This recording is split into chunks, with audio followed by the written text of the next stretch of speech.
Hello everyone, today we are going to start our next chapter, chapter number 12, exponent and powers of class 8 maths. So let's start from the introduction. What is exponent and power? If we write like this, then this is base. This is base and this is exponent, right? This is base and this is exponent. So we can write it 10 power 2, right? And exponent is 2. See, 10 power 24. This is exponent and this is base. So we can say that 10 raised to the power 2, right? Or simply we say 10 power 24. Exponent और power will always be positive. ये हमेशा हमारे पास क्या होती हैं? Positive होती हैं, right? अगर मेरे को कहीं पे पावर दे दी नेगेटिव, लाइक 10 पावर -2, तो मैं इसको सॉल्व नहीं कर सकती जब तक मेरे पास ये पॉजिटिव नहीं है. तो इसको पॉजिटिव करने के लिए, अब 10 है, इसके डिनोमिनेटर में हमें कुछ नहीं दे रखा, that means denominator is 1, right?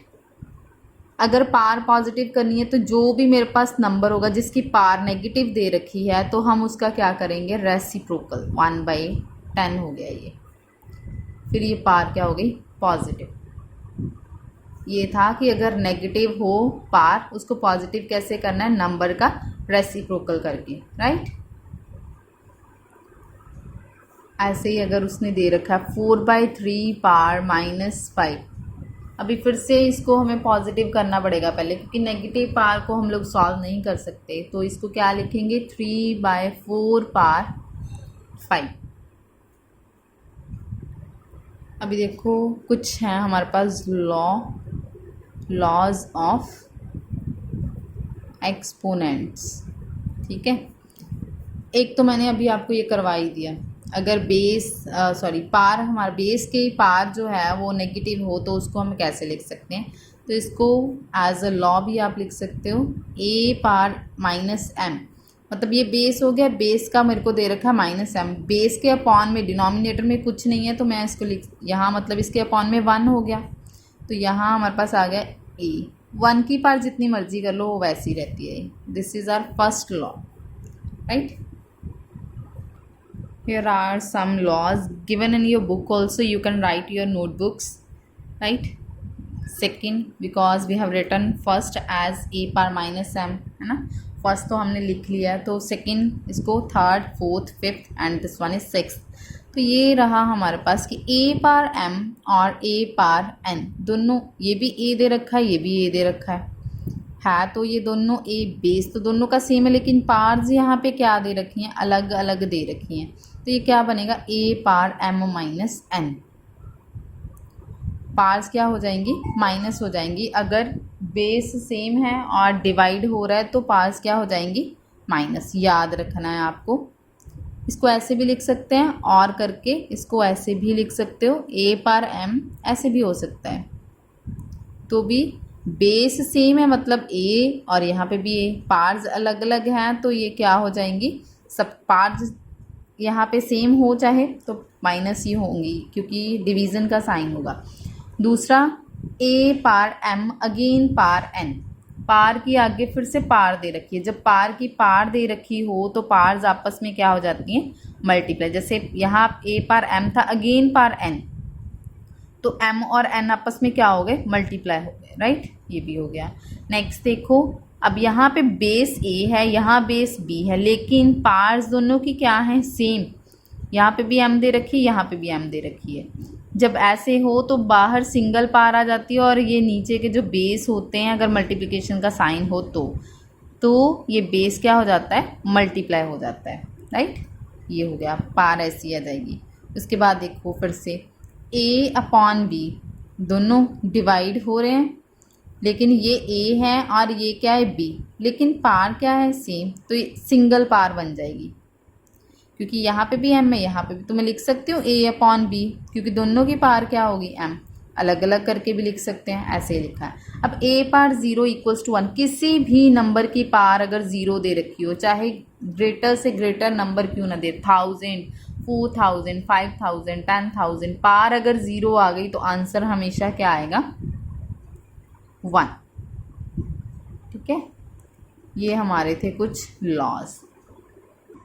अब ये जो हमने लॉज किए हैं उनको हम यूज़ करेंगे in the exercise. So our first question is evaluate 3 power -2।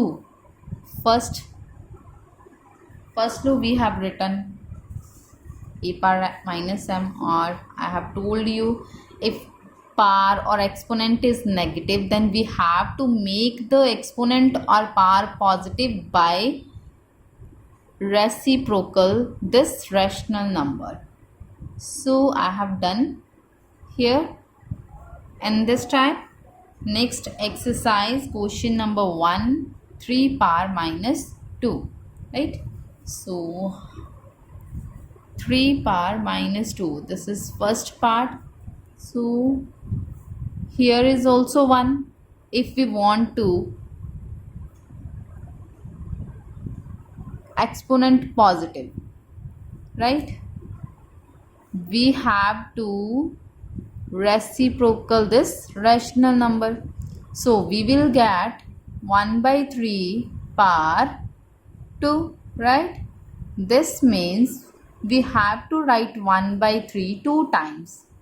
So 1/3 and 1/3. Power 2 means we have to write this thing 2 times, not 3 to the 6. This is wrong. You will write this thing 2 times. If here power 3, then we will write 3 times. According to power, we will write that number of times. So 1 ones are 1 and 3 threes are 9. This is our answer of first part. So our second part is, this is our second part, -4 power -2. Again power is negative, so 1, right? Again we have to make this exponent positive. What will write? So we will write here like this. Now we will write 1 by -4 2 times. Now in multiplication, sign of minus cancel with each other. Now we will do multiplication. 1 ones are 1 and 4 fours are 16. This is the answer of second part. Now we have third part, 1/2 power -5. So again we will make exponent positive by reciprocal. Done, right? 2/1. Here is 1/2. We have written 2/1 and power is 5. So we will write 2 by denominator 1. There is no value of denominator of 1. We can write it as 2 power 5 also. So 2 we will write 5 times. We have written, so 2 2s are 4, 4 2s are 8, 8 2s are 16, and here is 32. This is the answer of third part. Question number 1 we have completed. Now we will do our question number 2. See question number 2. Simplify and express the result in power notation with positive exponent. Simplify करना है result को power notation में positive exponent के साथ। अगर कहीं पे मेरे पास नेगेटिव आएगा तो उसने बोला उसे क्या बनाना है, पॉजिटिव, लेकिन आंसर जो है हमें पावर में ही लिखना है। अब यहाँ पे मैंने जितने भी आपको लॉज पीछे समझाए हैं वो सारे हम यहाँ पे क्या करेंगे, we will use that laws here, right. So start from the first part is second first part is -4 power 5 divide by -4 power 8, right? Now you can check yourself. Here is -4, here is also -4, right? Base same, sign of division, then powers will minus. So we will write here by using which law? So we will write by using a power m and division sign a power n equals to, अगर ये हो तो कौन सा law use करते हैं? ये वाला। तो ये यूज़ कर रहे हैं तो क्या लिखेंगे? -4, यहाँ पे सिंगल a रह गया, a वन टाइम ही, और पार मतलब इसके ऊपर लिखना है। आप लोगों ने यहाँ इक्वल डाल के यहाँ नहीं लिखना, कहीं नहीं, बिल्कुल इसके यहाँ पे होना चाहिए। ठीक है, तो ये मेरे पास हो गया 5 - 8। सो -4, 5 - 8, that is equals to -3. Now we have here negative exponent and they have said in the question that answer will be in the positive exponent. So we will change this exponent into positive. How? By the reciprocal of this number. So we will get 1 by, here is minus, sorry, here is 1. So this is equals to this. Done. This is the first part of question number 2. Next is 1 by 2 part 3, again part 2. Right? This is our question. Now 1 part 2 we can write it as 1 part 2, and अगर whole पार दे रखी that means वो इसकी भी पार दे रखी है, इसकी भी पार दे रखी है। 1 पार 2 भी दे रखी है और 2 पार 3 की पार फिर से पार दे रखी है। और 1 को जितनी टाइम्स मर्जी आप मल्टीप्लाई करके देख लो वो 1 ही आएगा। अब यहाँ पार की पार दे रखी है आपको, पार की पार जब दे रखी हो तो पार्स आपस में क्या हो जाती हैं? मल्टीप्लाई। ये भी हमने लास्ट में ही लॉ किया था एक, तो मैं यहाँ पे यूज़ कर रही हूँ। बाय यूजिंग जो यूज़ कर रहे हैं हमें यहाँ पे लिखना भी, by using a power m, a power n equals to a power m into n। तो यहाँ पे वही यूज़ किया, तो इसको सॉल्व करके कितना आएगा आपके पास? 6 3 18। This is the answer of second part. Here is next third part, -3 power 4 and 5। C -3 power 4 we will write as it is. Okay, 5 power 4, जैसे लास्ट क्वेश्चन में हमने क्या किया था, यहाँ पे इनको क्योंकि होल पार थी तो इसकी अलग से पार लिख दी मैंने, इसकी अलग से पार लिख दी। Similarly this question 5 power 4 and here 3 power 4। Right, अब देखो एक चीज़ और, अगर किसी नेगेटिव नंबर की पार इवन दे रखी हो तो मैं यहाँ आपको लिख के बता देती हूँ, नेगेटिव नंबर की पार इवन दे रखी हो तो नंबर ऑलवेज क्या होगा हमारे पास? Positive number. और अगर नेगेटिव नंबर की पार ऑड दे रखी हो तो ये हमारे पास क्या होगा? Negative number. तो यहाँ पे तो होगा नेगेटिव की पार इवन तो पॉजिटिव बन जाएगा, मतलब यहाँ मेरे पास नेगेटिव है और पार क्या है? इवन। तो ये क्या बन गया? 3 पार 4। नेगेटिव क्योंकि 4 टाइम्स आप लिख के देख लो इसको, जब माइनस 4 टाइम्स आएगा मल्टीप्लिकेशन में तो आपस में क्या हो जाएंगे? कैंसल आउट हो जाएंगे। राइट, तो ये आ गया हमारे पास। अभी देखो 3 पावर 4, 3 पावर 4, वैसे तो ये कैंसिल आउट हो रहे हैं, हम कैंसिल भी कर सकते हैं, लेकिन हम लोग लॉ यूज़ कर रहे हैं तो आप कैंसिल नहीं करोगे, हमें यहाँ पे लॉ ही यूज़ करना है। बेस सेम है, हो क्या रहा है यहाँ पे? डिवाइड, क्योंकि ये हमें दे रखा है न्यूमरेटर में और ये हमारे पास क्या है? डिनोमिनेटर में। तो यहाँ पे पार्ट्स क्या हो जाएंगी? सब्ट्रैक्ट होंगी और ये 5 पावर 4 एज इट इज़ रहेगा। अब मैंने यहाँ पे फिर से लॉ यूज़ किया, bye using a power m upon a power n। Base same है लेकिन पार्स वो भी सेम थी।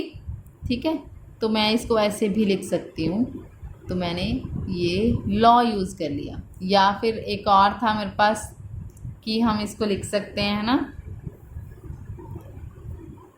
अगर सेम अलग अलग हो तो वो बोला था, चलो कोई बात नहीं, सिमिलर में अब चलो चेंज कर दिया, ठीक है कोई बात नहीं, वो भी यूज़ हो सकता है पर रहने दो।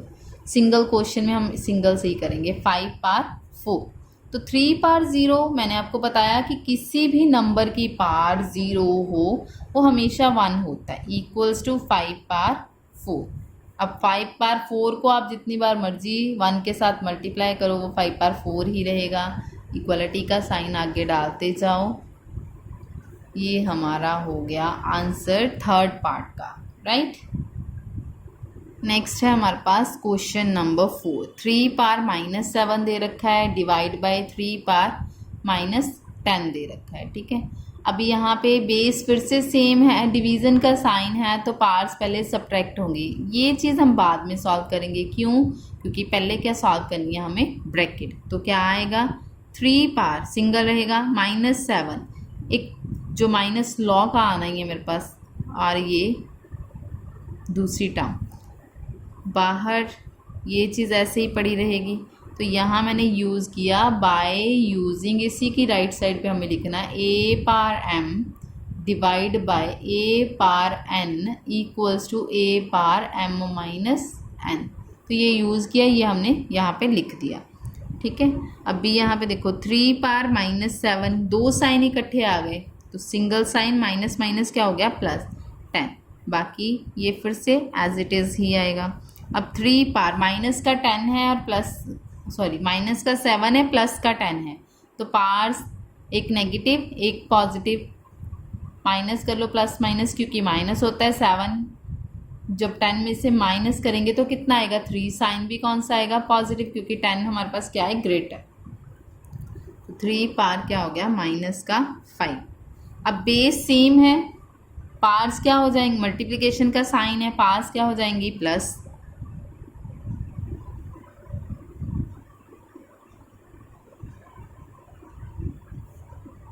ठीक है, तो यहाँ पे भी दो साइन इकट्ठे हैं, पहले हमें सिंगल साइन बनाना पड़ेगा। तो ये मेरे पास आया 3 पार -2। यहाँ 3 प्लस, बेस सेम हो, मल्टीप्लिकेशन का साइन, तो पार्स क्या होती हैं, प्लस।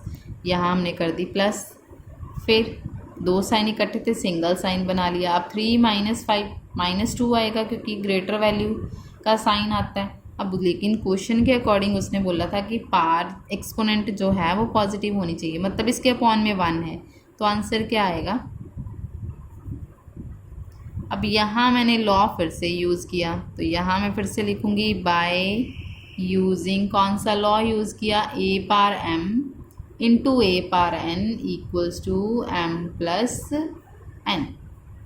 कि बेस सेम हो, पार्स अलग अलग हों, तो पार्स क्या हो जाती हैं, ऐड हो जाती हैं। ये जो अभी हमने लॉ किया प्लस वाला है ना, ये वाला लॉ कि बेस सेम पार्स अलग अलग, मल्टीप्लिकेशन का साइन तो पार्स प्लस, यहाँ उसने हमें नहीं दे रखा है, तो आप एक और ऐड कर लेना। वैसे तो 7th बन रहा है, लेकिन इसके अकॉर्डिंग यहाँ पे 6th बन रहा है, क्योंकि एक हमने ऊपर जो मैंने फर्स्ट पे ही आपको लिखवा दिया था ना, अगर उसकी अकॉर्डिंग नंबरिंग देखेंगे तो ये हमारे पास बनेगा। तो यहाँ पे एक और ऐड करोगे आप, a power m into a power n equals to a power m plus n। अगर चैप्टर के कई क्वेश्चंस हो गए हैं तो आप इसको लास्ट में भी ऐड कर सकते हो, राइट। सी नेक्स्ट, 2 पार -3 इंटू -7 पार -3। अभी देखो बेस दोनों के अलग अलग हैं, साइन मल्टीप्लिकेशन का, लेकिन पार्ट्स सेम है, लॉ किया था, यस। अगर बेस अलग अलग हो लेकिन पार्ट्स सेम हो, मल्टीप्लिकेशन का साइन हो, तो बेस ही आपस में क्या हो जाते हैं, मल्टीप्लाई हो जाते हैं। तो कौन सा लॉ है, by using a power m into b power m। Base अलग अलग लेकिन पार्ट्स क्या है, सेम, तो क्या बनेगा, a into b power m। लिख दिया, चल ये हमारा हो गया। तो 7 को 2 से करेंगे 14, माइनस एक ही है तो माइनस आएगा, साथ में पार आ गई -3। अब फिर से उसने बोला था लेकिन एक्सपोनेंट क्या होनी चाहिए, पॉजिटिव। अगर यहाँ पे देखो तो एक्सपोनेंट क्या है हमारे पास, नेगेटिव है। अब इसको पॉजिटिव करना है, 14 के अपॉन में कुछ नहीं है, दैट मीन्स इसके अपॉन में 1 है, तो क्या आंसर आएगा, answer. This is the 5th part of question number 2। Next, part 3. Part 3 we will do in our next lecture. Thank you.